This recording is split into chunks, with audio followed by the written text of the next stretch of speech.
Hello there, I am Sherry Kettlebell. I am a Strong First Kettlebell instructor and just wanted to say thank you to you for watching and learning, and thank you to all the instructors that I have practiced with throughout the years, because I literally have gotten all of these tips from them in my 10 plus years of being a kettlebell instructor. So thank you to everyone, and please watch and learn.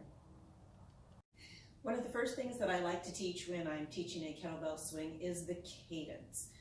It's a great way to learn body weight, the movement pattern, so no injury involved. It's pretty simple. It's just a 4 count.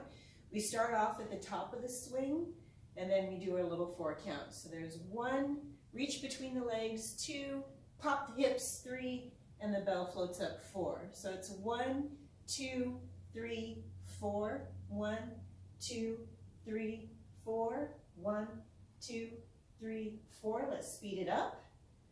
1, 2, 3, 4, 1, 2, 3, 4, 1, 2, 3, 4. And there you have it, the cadence. So the other weightless exercise I like to use with my clients is an air swing. So again, this is no weights. And I believe I learned this one from Tracy Rifkin. So please and thank you, give shout outs to her as an incredible kettlebell instructor. So I've learned lots. So you're going to use a chair, bench, whatever it is you happen to have. You're going to stand a few inches in front of it, right? And think of that cadence that we just did. You're going to start off at the top of your swing. You're going to come down. You're going to reach through the legs, tap your chair, pop the hips, kettlebell swings up. So again, let's try that again. Here we go. And we're going to go back with our cadence, that 1, 2, 3, 4. We're starting at the top of the swing. 1, reach for the chair. 2, pop the hips. 3 and 4, kettlebell comes up. 1, 2, 3, 4, 1, 2, 3, 4, and then of course you speed it up as if you were swinging the bell. Great way to learn the movement pattern without using weight and worrying about incorrect form and injuring yourself. So there's your really good tip. I love air swings and they work really well for beginners. And now to the weighted part. So when I teach kettlebell swings, I always start off with a kettlebell deadlift, because a deadlift is literally a very slow kettlebell swing. So once you have the deadlift down, then you will be able to, or in theory, be able to do a proper kettlebell swing. So I always tell clients, you want to put the handle of the bell in between the ankles. That doesn't mean out there in front. That literally means the handle is in between the ankles. Then you're going to do what we call a hip hinge. So you're going to hinge at the hip, not the back. We're not doing a bend over, right? It is a hinge at the hip. And then I only have you touch the handle, come up, still do that pop, squeeze those glutes, touch, pop, squeeze that glute. This is where I'm looking for the nice flat back, right? And that hinge, don't forget you are bending the knees slightly.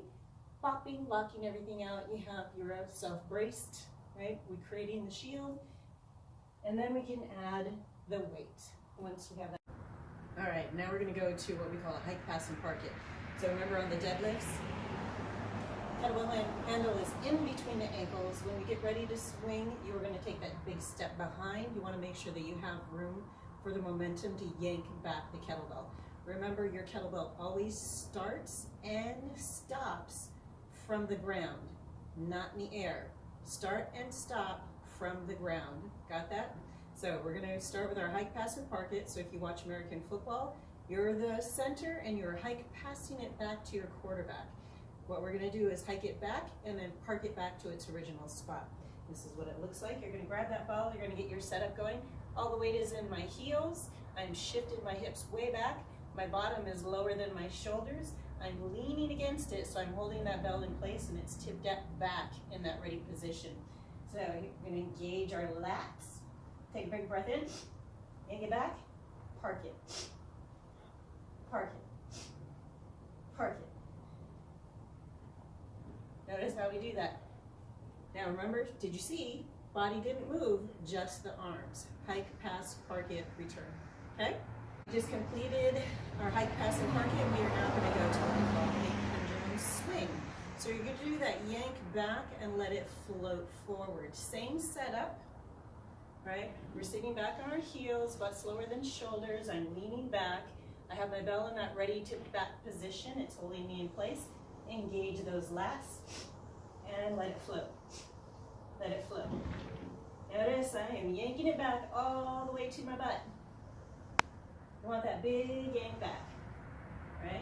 And park it back down. Again, nothing moves, just the arms. All right, you've now done a cadence, you've done a air swing, you've done a deadlift, you've done a hike past and park, and you've done a pendulum swing. So now we're gonna go for that full-on kettlebell swing. So, same startup, right? Weight is in the heels, leaning back, butt lower than shoulders, engage the lats, bell is in position, big breath in.